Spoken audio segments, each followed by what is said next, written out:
from the 704 once again for episode 115 of the 815 exchange. And boy, oh boy, we got an episode, all right? I'm not going to sit here. We have an episode, all right? If you like watching me in pain, if you like watching me in a somber mood, if you like watching me just down horrendous, in the sadness of my own teams, then boy, oh boy, this is the episode for you. Because my goodness, I had a remarkably all-time bad Saturday nights in which, let's go down the line. And it was, a lot of different scenarios, right? That kind of contributed to me being down horrendous on Saturday night. But let's go down the line here. My favorite college football team lost in the last minute, USC.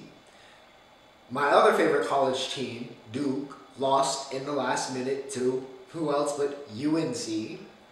The school I go to lost to UAB. Charlotte lost to UAB. My favorite baseball team got walked off, the Yankees. And I don't know, I watched not one, but two very, very predictable, though shout to Water for the KO, boxing matches. All while, even though she's definitely not going to watch this, and I will not use her name, a certain somebody was at the club/bar I'm notorious for being at, and she was looking and partying her life away, while I sat home in the misery of not only missing out on that, but all of my teams losing in the most excruciating ways possible. That was my Saturday night, and that is what this episode is about. However, we did come back a little bit stronger Sunday. For those that go to UNC Charlotte, like I do, it's Hoko week. For those that did not know, it's homecoming week. So it's gonna be a good back week, and this should be a good episode. We got plenty of content to talk about. It should be a very long episode. Like always, if you're looking for the timestamps because you want to skip ahead, those as always, along with everything you need and desire in this life and on this channel, can be found in the description along with my social medias. So if you wanted to see me live tweet my pain, you could have if you were following my Twitter, which can be found in the description along with all of my other social medias. And like I said, timestamps. Like if this is long form content, it's a long episode. Probably won't be able to consume it all at one time. So feel free to skip ahead to whatever segment, whether it's the NFL, CFB, combat sports that you want to skip ahead to, or you want to hear me talk about, House of the Dragon and Chainsaw Man, which was fantastic. Shout out to Digi. But like I said, plenty on tap for today. Remember to like, share, and subscribe if you guys are enjoying the content. And without further ado, college football.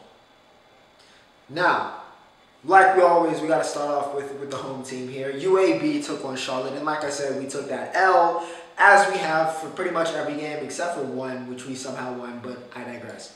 UAB beat us 34-20. Hopkins, the quarterback, 234, 2 touchdowns.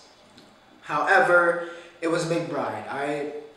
He's been around the conference for a while, and I think he's ran for over 100 yards every time he's played us.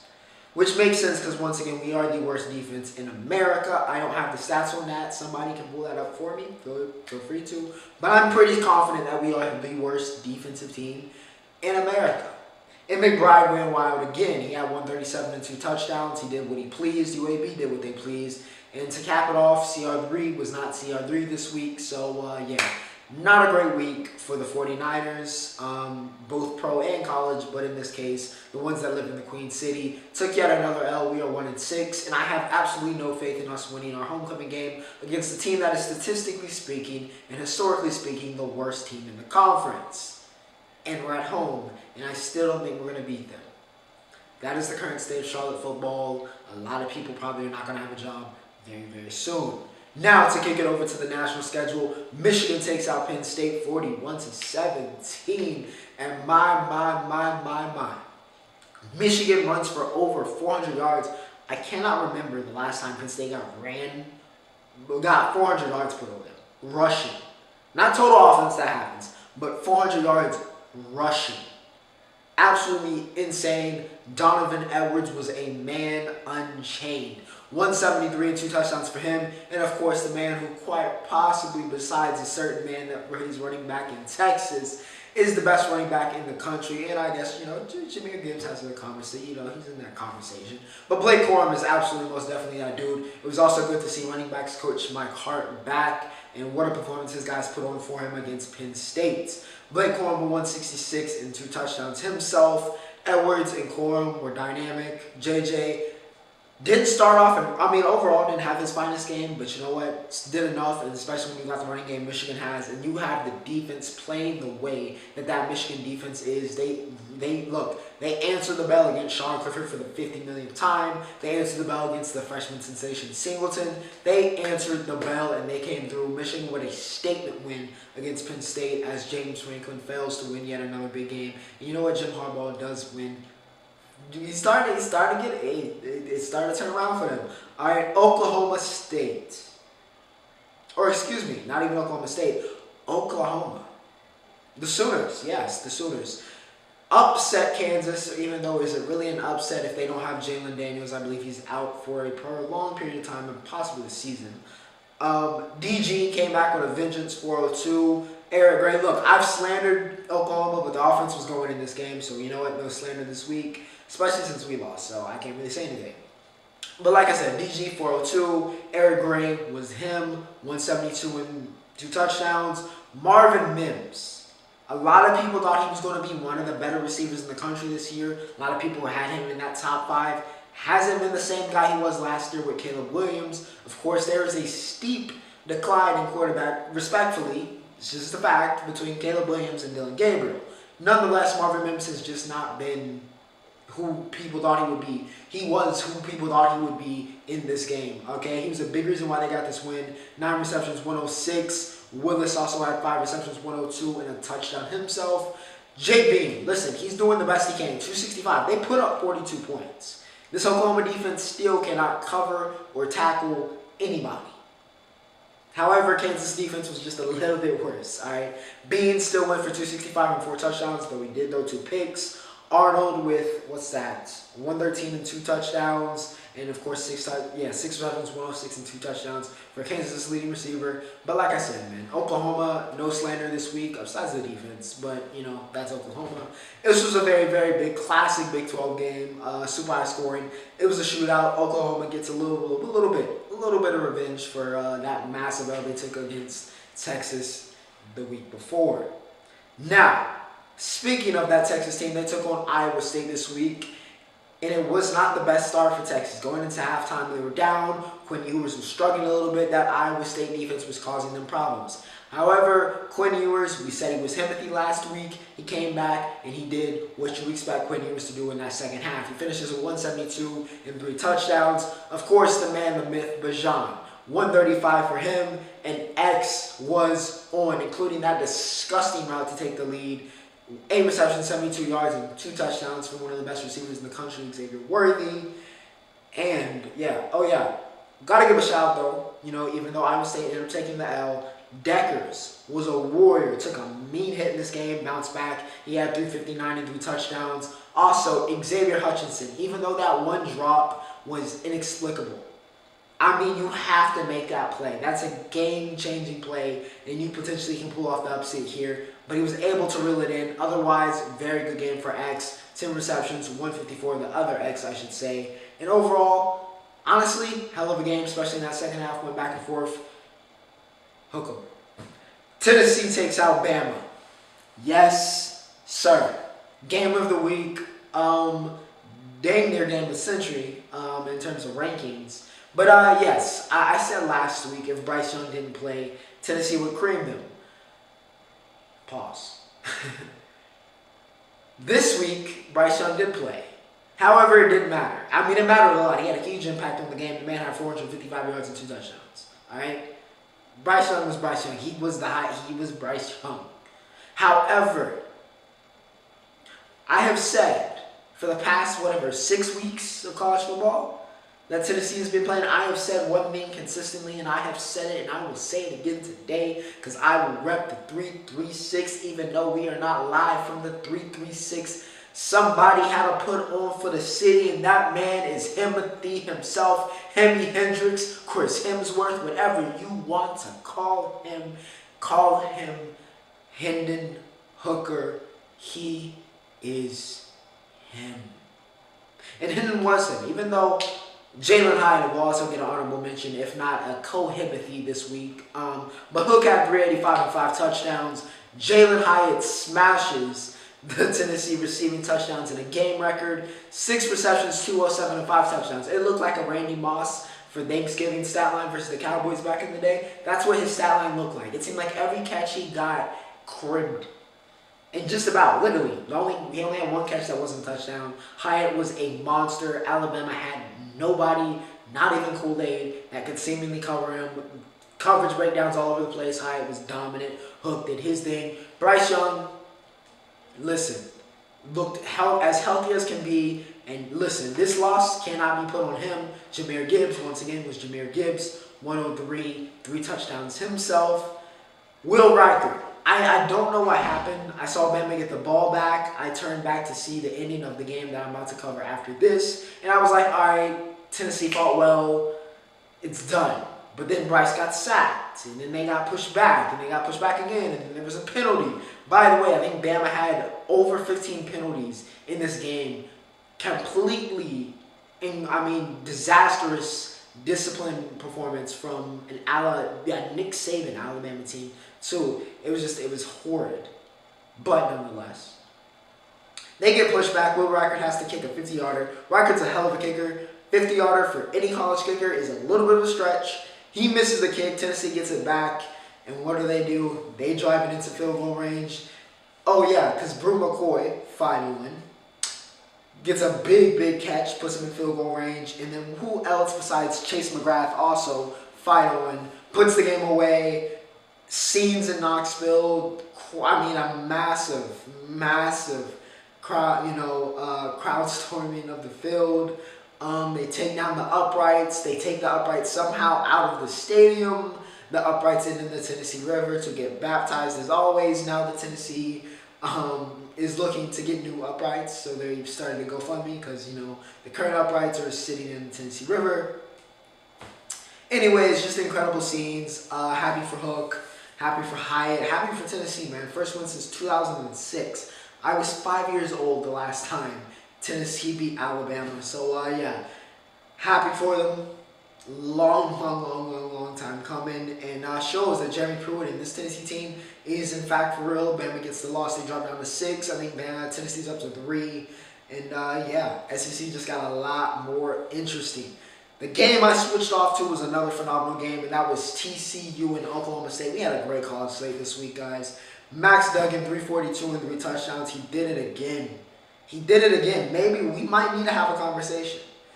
If he does this again next, we might need to have a conversation about Max Duggan. We might need to have a conversation. Miller had the walk-off along with 2 touchdowns. The walk-off in double overtime as TCU got the win 43-40. Quentin Johnston did Quentin Johnston things. 8 receptions, 180 and a touchdown. I said it last week. He's one of the best receivers in America. Spencer Sanders. 313 yards, 3 touchdowns. A classic Spencer Sanders game. But it was not enough. They could not stop that TCU offense. It went 2 overtimes, but unfortunately, they can only muster a field goal, and Miller had the walk-off. TCU gets a massive win, as I think they move to the top 10, and they've looked very, very good this year. Syracuse takes out NC State 24-9. Also, Syracuse, go Cuse. Shout out to you, Sam. All right? I know you're probably not going to see this, but if you do see this, shout out to you. Syracuse, 24-9 over State. The star of this game was Gadsden. All right? The wide receiver, Gadsden was the star. 8 receptions, 141 and 2 touchdowns. The man could not be covered. All right, the Wolfpack had no answer, and Syracuse was rocking. Simply put, of course, this game was also marred by the fact that Devin Leary was announced prior to the game to be out for the season with a torn pec. So NC State had to start their backup. But nonetheless, Syracuse is undefeated, ladies and gentlemen. All right, Syracuse is undefeated. I don't feel like we're talking about that enough. But they are undefeated. Somebody needs to look out for the orange because yeah, they could be potentially dangerous here. Kentucky takes out Mississippi State 27-17. Somebody finally stops Mike Leach and Will Rogers from throwing for 500 yards. However, C-Rod stole the show in this game for Kentucky. Will Levis also returned to the field for Kentucky, so, you know, a little bit of an uptick in talent there. You know, a little uptick, you know, getting your leader back. Did a lot for them, and yeah, they took out Mississippi State 27-17. Like I said, C-Rod, 196 and 2 touchdowns, a great performance by a guy who feels like he's been at Kentucky since I was in high school. Utah and USC, oh dear God. This was the worst ref game probably of the week. I can pretty confidently say it was bad. Utah got spotted a touchdown off of a whatever, I think it was a pass. It was a terrible call. There were timeouts mid-play or ref whistles mid-play to give an extra play. It was all over the place. The refereeing was disastrous. Like I said, we're playing with house money, so I'm hurt, but I'm not as hurt as I would be. We lost respectfully, all right? Utah is a good team, nonetheless, even though everybody hates us, but we're the villain. That means we're doing something right, but USC does take their first loss. 43-40, Cam Rising was unstoppable, 475 and 5 touchdowns. Dalton Kincaid was unstoppable, because apparently, I don't know why Alex Grinch just put a man on him. Man on him. It was clear as day that that's who Cam was going to, and we did nothing about it. 16 receptions, 234, and Dalton Kincaid gets a touchdown. It was a very Travis Kelce-esque performance. Or should I say it was more of a, yeah, you know, it was a Kelce without the touchdowns performance for Kincaid. However, Caleb Williams balled out, 438, 5 touchdowns for Superman. Travis Dye had 116 and a touchdown. Mario had 4 receptions and 145, even though he had a couple dumb penalties. Jordan Addison, please be healthy. Please be okay. 7 receptions, 106, and a touchdown before Addison had to leave the game with injury. Eric Gentry also had to leave the game with injury. So 2 of our best players on both sides of the ball get injured in this game, and we also lose an excruciating pattern. It was pain. All right. It was pain. It hurt. I'm not gonna say it hurt. All right. It was part of the reason why I spiraled on Saturday night. It was hurt because I had hope. And it's always hope that kills you, and hope killed me. Congrats to the Utes, they were the better team. Now to end this college football segment before I run out of time, Georgia State takes out James Madison, of course, who were ranked in their first season in FBS football, so that's a hell of an accomplishment. However, Georgia State brought them back down to earth. Kyle Van Treese went ballistic. 578 passing. 4 touchdowns for him. He was incredible. Clemson took out FSU. DJU continues to play great. 203 and 3 touchdowns for him. Miles Murphy has gone under the radar, but do not forget, he was one of the best recruits in the country coming out of high school, and he's been a problem ever since he's been in college. 2 sacks in the game for Murph. UNC takes out Duke, like I said. 38-35. Missed opportunities for Duke. Could have made it 38-31, but a missed field goal. Can't put that on the kicker. The defense has got to step up and make a play, but Drake May has been ACC Player of the Year. If anything is guaranteed, he's got to be the shoo-in right now. We'll see what happens the rest of the year. But 450 and 3 touchdowns in a game-winning drive for Drakeo, and Carolina beats Duke. So yes, you can see part of the reason why I was in misery, but it was a hell of a week in college football. We'll see what next week has to bring us. We start off with a pair. I mean, it was a hell of a week in boxing, by the way, which is what we're going to focus on. Starting with 2 of the biggest fights in women's boxing that probably since Katie Taylor and Amanda Serrano hooked up. The G-Woe provided the more reason why she is the G-Woe. And Clarissa Shields further pushed her claimancy to the greatest women's boxer of all time. She UD's Marshall. This is now her 3rd time. Okay, this is a ridiculous statistic. 3rd time as an undisputed champion. I think that's 3 different weight classes. Undisputed champion. Of course, she's never been beaten. She's an Olympic gold medalist. She has every accolade you could ever want in a women's boxer. Clarissa Shields, G-Vote for a reason. She looked as crisp as she's ever looked, even with her breaks to, you know, hop into the MMA scene. Shields was just, I mean, she looked like the best in the world on this night, and she was. She gets the UD and goes undisputed for a 3rd time. Alicia Baumgartner. Take on Michaela Mayer. And it was a hell of a fight. All right, they were swinging, they were begging, pause. But in the end, in a very close fight that a lot of people either had as a draw, some people had it for Mayer. But in the end, Baumgartner gets the win with the UD. Congratulations to Baumgartner. A little bit, some people call it a robbery. I don't know if I'd have called it a robbery looking back at it. I think it was either a draw or you could have given it to Alicia. I mean, I don't think it's the end of the world with her winning. Maybe they run it back, maybe not. But Baumgartner gets the UD. She gets the win. Congratulations. Devin Haney versus George Kambosos Jr. number 2. Went about the same as number 1, if I'm being completely honest. And that is Devin Haney is just simply better than Cambo. Hell of a story taking out Teofimo Lopez, but I think that's going to be the apex, the climax of his career. Because simply put, Devin Haney is just better. He's a better boxer. He outbacks Cambo yet again. Even though George showed a lot more heart in the later rounds, even stole a round in my opinion. They are late and, was giving it back to Dev. But nonetheless, Haney he's just better. All right, he's just better. I want to see him match up with one of the other 4 princes. I'm not calling you kings yet, even though I guess technically Haney is undisputed. And I'm not sure how much more of a king you can be besides being undisputed champion. But nonetheless, until they fight each other, even though it looks like Tank and Ryan are going to fight each other soon, I hope that, that's the direction we go. They're also going to have to move up sooner than later because, like even Haney said, I'm not sure how much longer I can stick at 135. But for now, he remains undisputed champion. Makes easy work of George Kambosos Jr. I don't even need to. Deontay Wilder KO'd Helenis as expected. Knockoff Tyson Fury. Got murked in 3 punches. 3 punches. And he didn't even get to wind up and it wasn't like the wind. No. He just caught him and broke into sleep. Wilder is back as expected.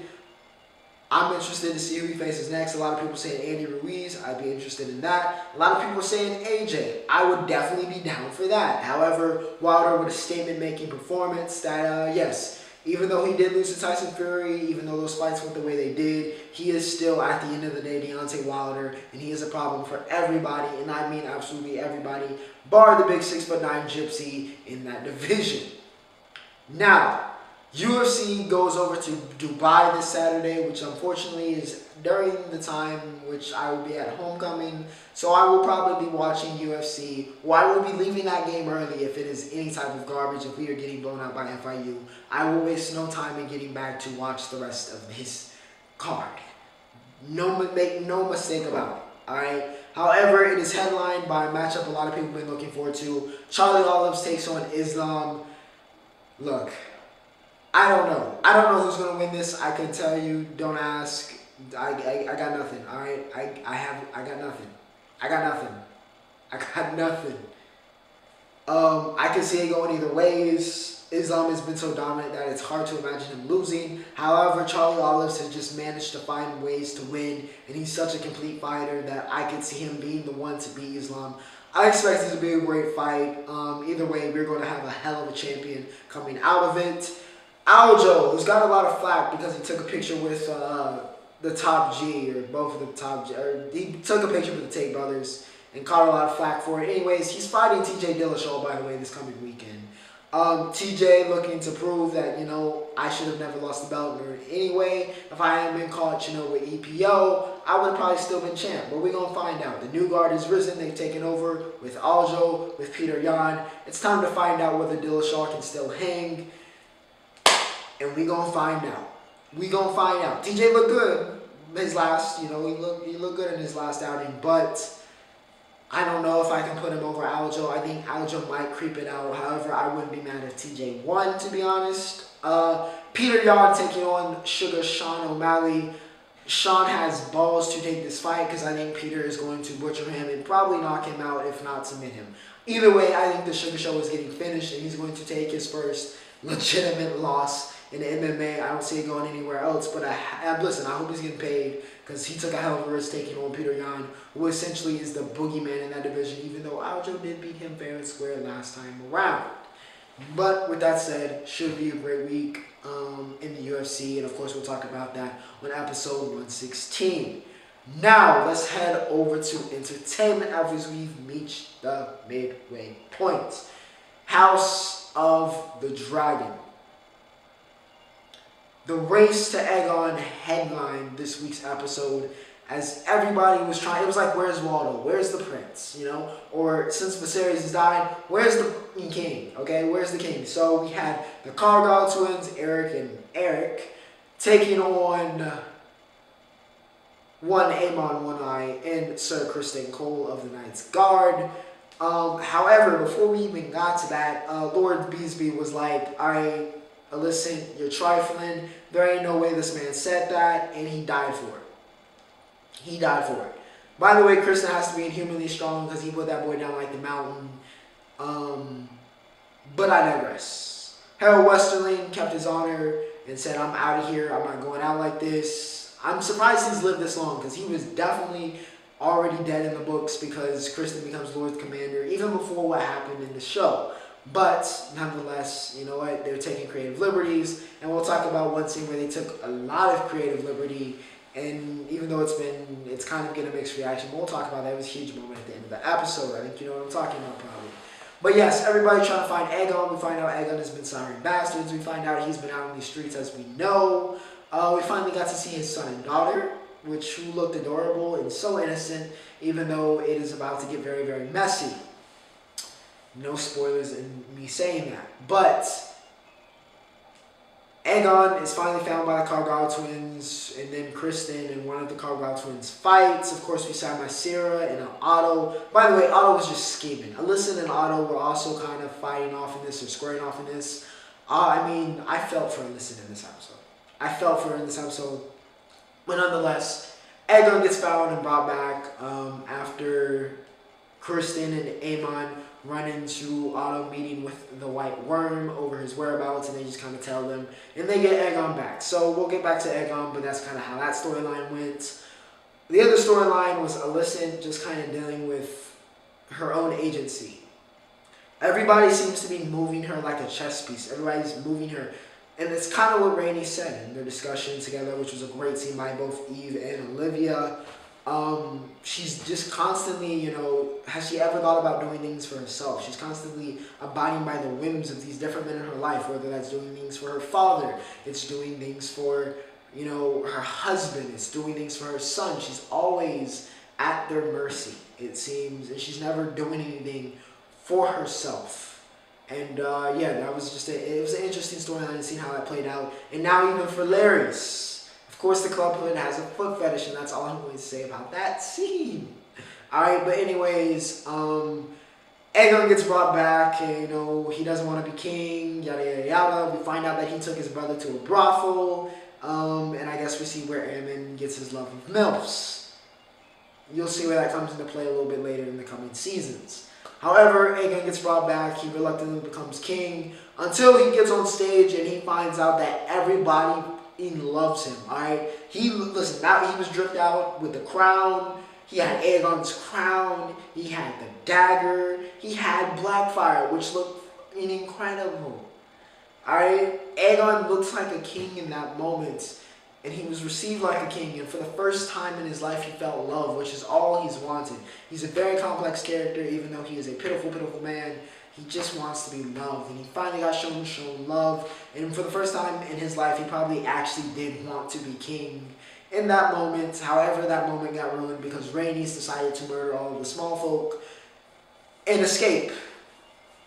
Her escaping was fine, but just forget the small folk, man. Egg would be so disappointed. So disappointed. But anyways, the small folk get butchered because Meleys had to make an epic entrance. She roars and could have killed, which, by the way, a lot of people are like, why doesn't she just kill them? She had an opportunity to kill them. That's a plot hole. It's not a plot hole. Rhaenys would be seen as a monster. Sure, they would be ruling and they would have won the dance, but my goodness, she would be seen as a monster, and that entire family would be seen as monsters. By the way, that entire crowd was in favor of Aegon becoming king. There was nobody that was like, boo. It wasn't like a mix. They went bananas. It says they were all for it. So it would have not been a good look. And by the way, I wouldn't be shocked if her doing what she did to the small folk has a bad kind of black mark on the Black's cause, and Rhaenyra being the true and rightful heir, which she is. The series made her the rightful heir. She is the rightful heir. However, yeah, and it's going down next episode is all I'm gonna say. It's going down next episode. It's going down next episode. That's going to be fun to talk about next week and see people's reactions because boy, oh boy, do we have. That's going to be an all-timer. An all-timer in both series. But anyways, we'll talk about that next week. But slower episode this week. A lot more condensed, which you know what, I guess we kind of needed. We needed more time with the Greens and kind of to understand them and see them a lot more in action. So it was good. It was good. Good episode. But next week is going to be a classic, and that's all I can really say. And it's not because it's on Dragonstone. It's not because we get Rhaenyra and Daemon back. It's those are not the reasons why it's going to be a classic, but it's going to be a classic. Just trust me. Chainsaw Man. Mappa is back at it again. Listen. Prayers to the animators. All right, respect to you because you're amazing at making anime. But anyways, Chainsaw Man. I haven't read the manga, so I went in blind. A friend recommended it to me and was like, you gotta watch this. So I watched it. Denji is him. Alright, that's what I texted back. Denji is him. He's in fact him. It was cool to see that origin and kind of how he rised, him and Pokushita. Their relationship was really cool and just kind of seeing, you know, how Pokushita decided, you know what, I want to see your dream and let me come back and just kind of how that all played out. And then of course, bro, I mean goodness. I never thought about chainsaws as a superpower, but you know what? In terms of like a war state or a battle state, it looked very viable because the man butchered everybody. Butchered everybody, and of course, they come and rescue him at the end. I don't know her name, but it looked like there was a little bit of, you know, my boy Denji might be good. But yeah, it was interesting seeing the Devils, kind of a lot of good world building, a lot of great cinematography. Like I said, beautifully animated, and yeah, I'm invested now. I'm invested. So Chainsaw Man, very good episode. Recommended if you're an anime fan looking for something to watch. Now, music. Playing the tunes, alright? We got It's Only Me by Lil Baby. I'm gonna give it an 8 points. I'm gonna give it an 8.7. I'm gonna give it an 8.7. There wasn't anything out of the 23 that I was like, I don't really like. I've only gone through one listen, alright? There wasn't any out of the 23 I was like, I don't like. But there wasn't anything that made me go, that's it. I did like Pop Out by Nardo. The features on this were fantastic, by the way. Great job selecting features, and everybody featured killed it. Pop Out Boy with Nardo and Back and Forth with the STG were probably my favorite songs on the album. But I don't know if there was anything that made me go, yeah, this is one of the best albums of the year. It was a good album. It wasn't trash or anything. It wasn't like, I saw some people saying that, but I wouldn't call it that. But I don't know if it was as good as the last one or even the Voice of the Heroes with Dirt. I don't know. We'll see. It might be one that needs to kind of grow on me and I'll be able to condense it. But I'll stick with an 8.7 for right now with It's Only Me. However, it's Lil Baby. He's a fantastic rapper, fantastic artist. Go listen to it if for some reason you have not. Now, the MLB. Swing it. Because we have the end of the divisional round for some, except for, I guess, the Yankees and the Indians. I called them the Indians. I called them the Indians last week. My bad. I haven't gotten used to calling them the Guardians. Forgive me, Cleveland fans. Forgive me. It's not me trying to be disrespectful because we're playing you. I legitimately just keep forgetting. But anyways, the Guardians and the Yankees do play Game 5 tonight, so I guess spoiler alert on Game 4, but you do have that. So we'll see what happens there. But let's talk about it.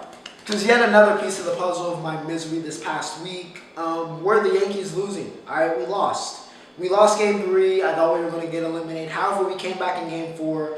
Pushed it to Game 5, which is tonight. Harrison Bader has been a man. He's been the man. The man. What a trade deadline can get for us. Because he's been carrying us here in the playoffs. Bader homers again. Cole goes and gets 8 Ks. We win 4-2. How about the Bucks Bombers?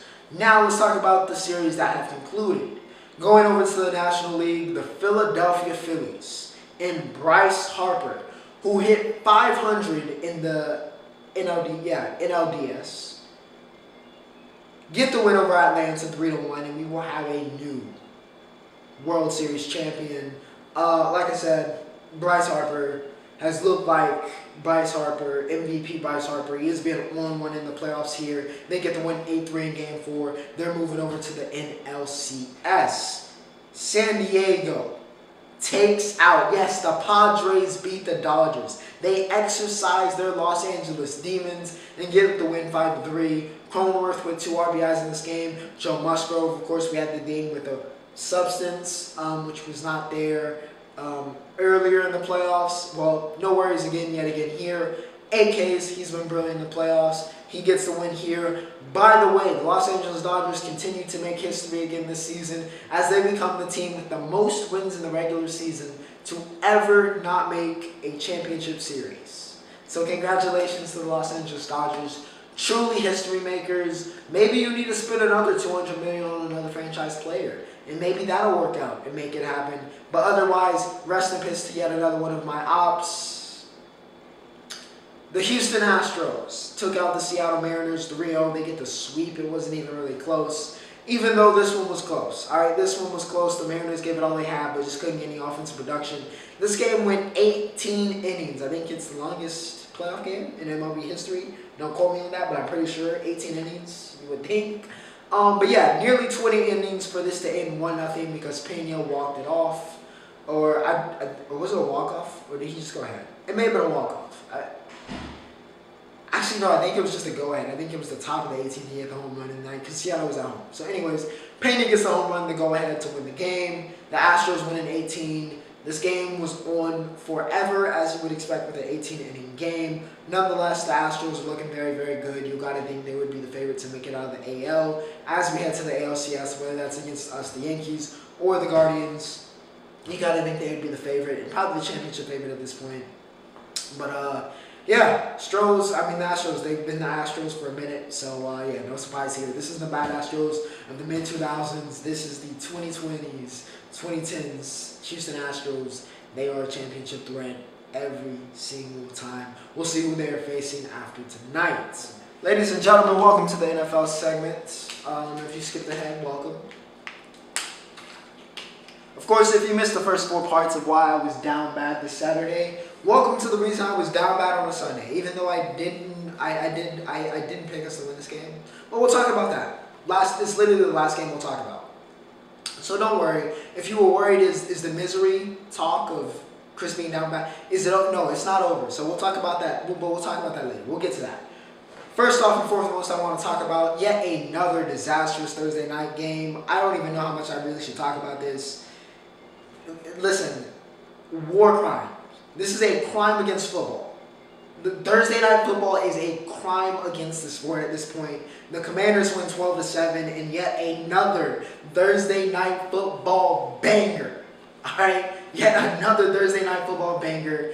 My God, these games are terrible. I'm not even going to say the stats. All right, Commanders, congratulations on the win. That game is terrible. The Falcons get the win over the 49ers. Now, I had a feeling because, listen, the 49ers are just, they're 3-3. And I think that's the epitome of what this team is. And you know what? Marcus Mariota's been balling out. The man started 13 for 13 in this game. He only had 1 incompletion. He went 129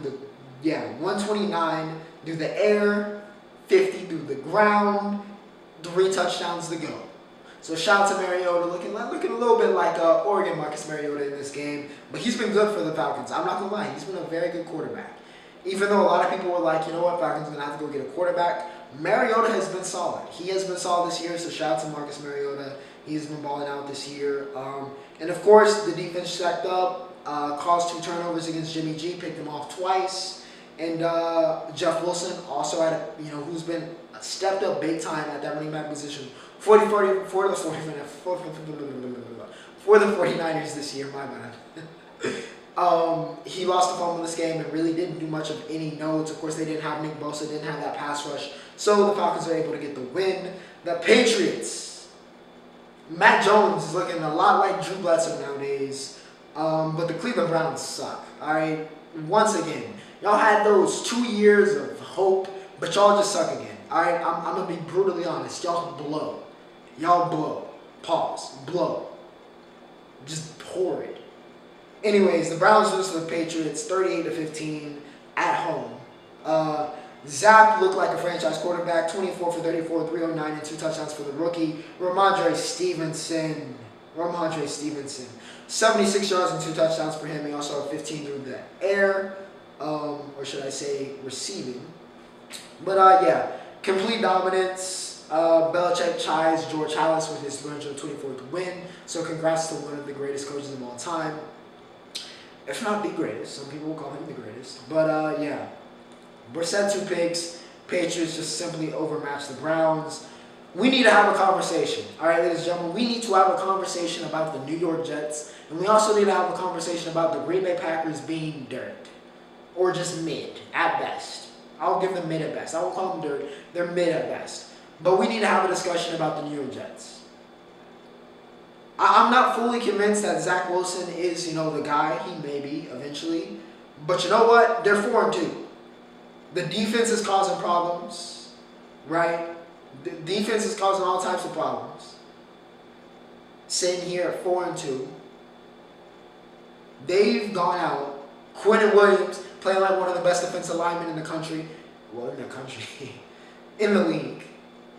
Sauce Gardner has been the best defensive rookie. Nearly had a pick 6 to start the game, but it hit the ground. The Jets are looking great.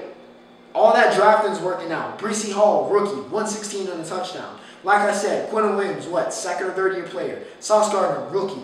Wilson, the quarterback, even he played solid, didn't turn the ball over really.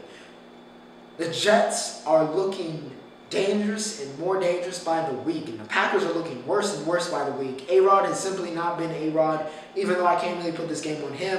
They had no semblance of a run game, and I think that has to go on the offensive coordinator because Aaron Jones did not get any touches, if any. I mean, just any type of touches. He's been good. When they feed him, he's been good, and the Packers have, been better, but they simply just did not feed him in this game. I do not know why. He only ends with 9 carries, 19 yards, and 2.1 carry. Credit to the Jets defense, but you got to find a way to get it to your best playmaker. And the Packers have failed to do that, and that's the reason why they are now 3-3, and the Jets are sitting here at 4-2. And I'm talking about them like, they might be arriving, ahead of schedule, similar to the way the Bengals arrived ahead of schedule last year. Now, the Colts get redemption against the Jaguars, 34-27. Now the Jags falling back into that pit of misery, but you know what? Can't put this one on Trev. He got redemption for the past couple weeks of mediocrity. He was much better this week.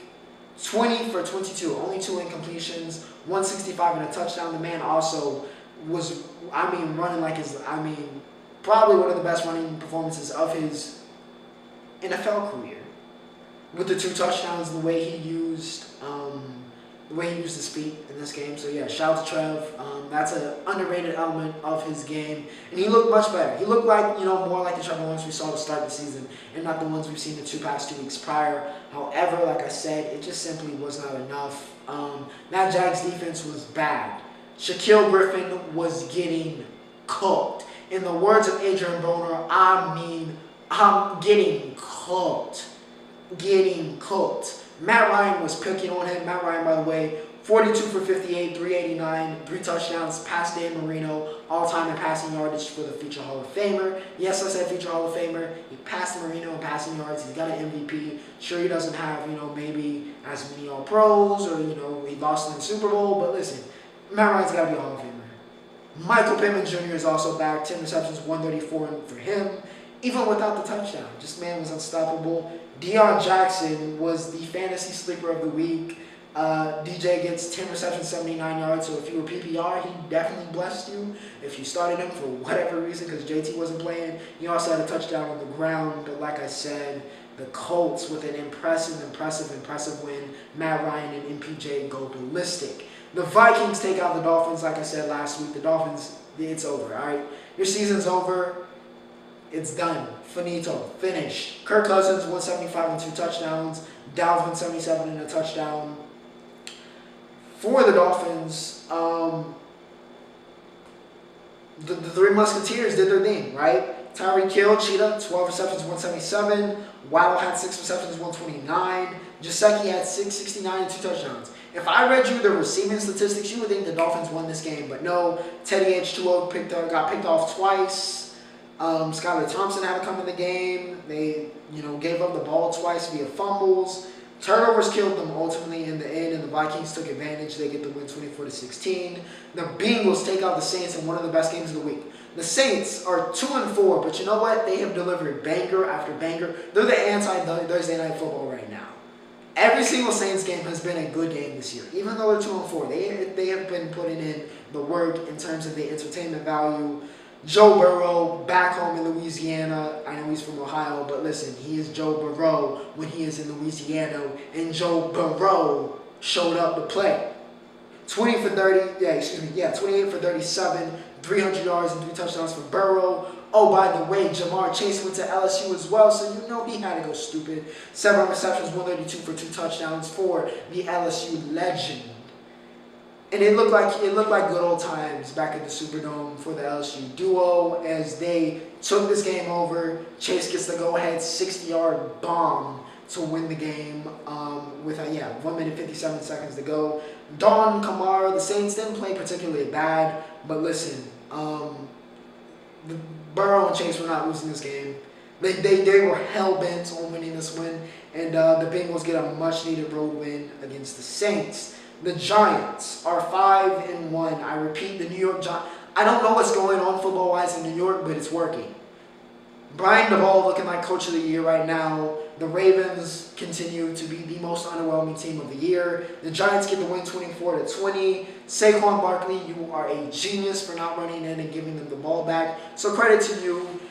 And that was after you got the go-ahead touchdown. So yeah, shout out to Saquon. Once again, he's been the best running back I will say that, the best running back in the league this year has been Saquon Barkley. 83 yards and a touchdown for him. Daniel Jones took care of the ball. 173, 2 touchdowns. You won't ask for much more from DJ. Kenyon Drake actually showed up this week, 119 and a touchdown.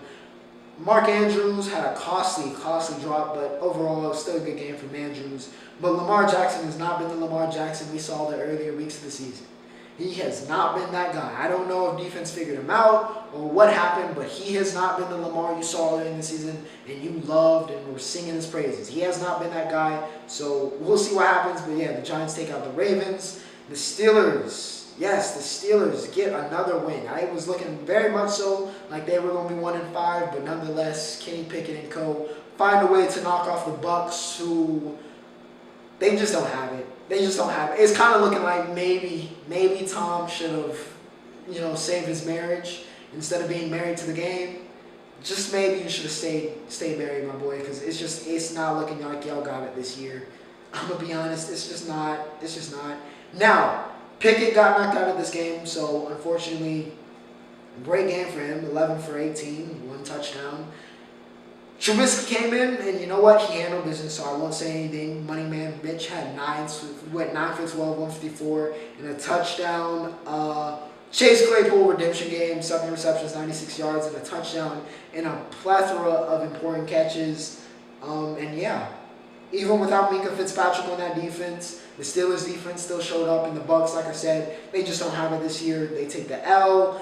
The Panthers played this one way closer than I thought they would, but the Rams still got the win to move 3-3 in LA. Matt Stafford he's clearly still hurt because he's just not been the same quarterback he was on that Super Bowl run last year. Cooper Kupp only had 7 receptions and had under 100 yards for probably the first time since, I don't know, maybe 2-3 years ago. So, yeah, congrats to that.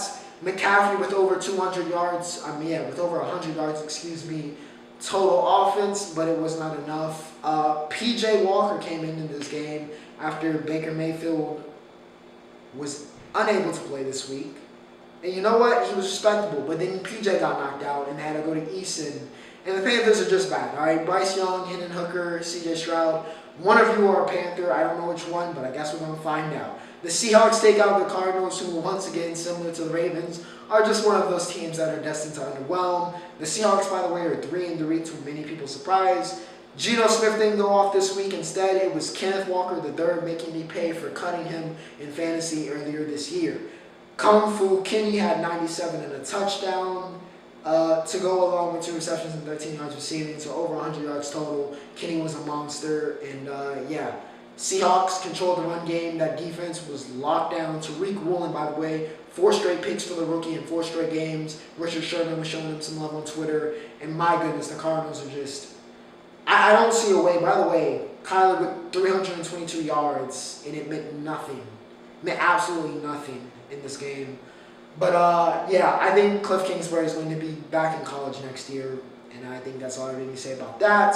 The Bills and the Chiefs in the game of the week, and the Bills get revenge on the Chiefs this week as the Bills claim the AFC for themselves, at least for now. We'll see what happens. I would not be surprised if this is not the last time these two teams play each other this year. The Bills get the win 24-20. Late, Josh Allen would not be denied. That hurdle was ridiculous. He finds Dawson Knox with 1 minute and 4 seconds to go on a 14-yard to win the game. Great. I mean, Mahomes has had better games. He did throw 2 picks, but he did have 338 and 2 touchdowns. Josh Allen, on the other hand, is him, as we know he is. 329 and 3 touchdowns for Josh, who's got to be the MVP favorite probably. Stephon Diggs, 10 receptions, 148, a touchdown. Of course, like I said, Knox got in the end zone. Gabe Davis also got in the end zone, which was great for my fantasy team. But yet again, like I said, even though this was not the most thrilling Bills-Chiefs game until late, probably the 2 best teams. A lot of people would say arguably in the league, but certainly in the AFC. And yeah, the Bills get the big win on the road, make a statement. Josh Allen looking like he's the MVP favorite. And to end off, the Philadelphia Eagles remain the only undefeated team left in the league. They go to 6-0 after they take out the Cowboys. Cooper Rush finally has the down game, all right? Which is, you know what, I'm not even mad about, because finally I don't have to hear about people saying, is there a quarterback controversy? Is Cooper Rush the guy? They keep winning, so maybe Cooper, no. We paid Dak all that money. Dak has done nothing to lose it. Dak is the guy. This is why Dak is the guy. Even though I'm not too mad at Cooper because he's been great the other weeks and got us to, 4-2. 3 picks in this game for Cooper Rush. The Eagles defense had a free-for-all. Jalen Hurts, once again, 2 touchdowns, 155. A.J. Brown got in the box. Zeke wasn't bad for us, but, yeah, the turnovers were too costly, man. Simply put, turnovers were way too costly. And, Chauncey, yeah, CJ, yeah.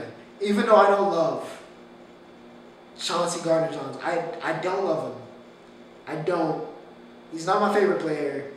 He was a man unleashed in this game. 2 picks on Cooper Rush. And, yeah, like I said, those were the difference. We had opportunities. We kept it close. We kept it competitive. Hopefully we can see him when we get Dak back. I think that'll be really good in the game. The Eagles are legit. They're legit. They're a legit good team. And, yeah, I'm not even too mad, even though I was in the pit of misery. So, yeah, sorry to disappoint. Similar to the Cardinals, similar to the Ravens, I'm sorry to disappoint. But you know what? I'm not too mad, even though I still don't like losing to the Eagles. Don't get it messed up. Now, with that said, ladies and gentlemen, that brings us to the Roundup. And there's not too much to talk about this week. It's not too much. But we do have NASCAR. First race of the final 8 in Las Vegas. Just shout out to my Vegas babies.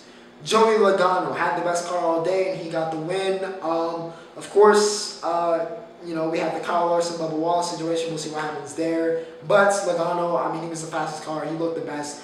By the way, Logano has made the playoffs each of the past 6 even years. So shout out to Joey because he's just been a model of consistency in even years. And only at 32, he's got a Hall of Fame resume. I think that was his 50th win as well. So yeah, like I said, Logano, he's terrific. Not much more to say. I think when it's all said and done, he's going to be one of those guys that kind of sneaks up on you as an all-time great because of how much we've gotten used to him being good, and he's only 32, but it feels like he's been here forever. So yeah, shout out to Logano. He gets the win in Vegas and moves on to the championship.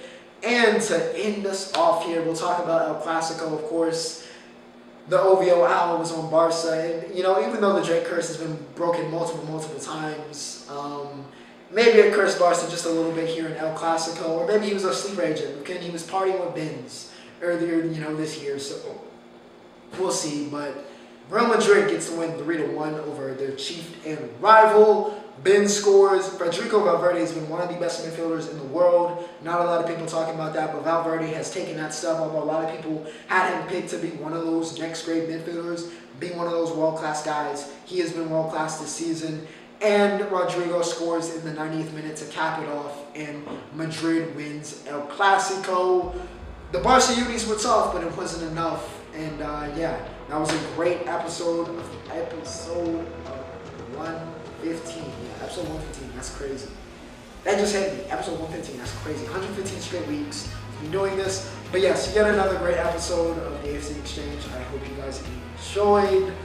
Next week we'll talk about Homecoming and the season finale of House of the Dragon and whatever other crazy things happen in the world of sports. And hopefully my weekend is not as bad as last week. But without further ado, ladies and gentlemen, Ocho signing off.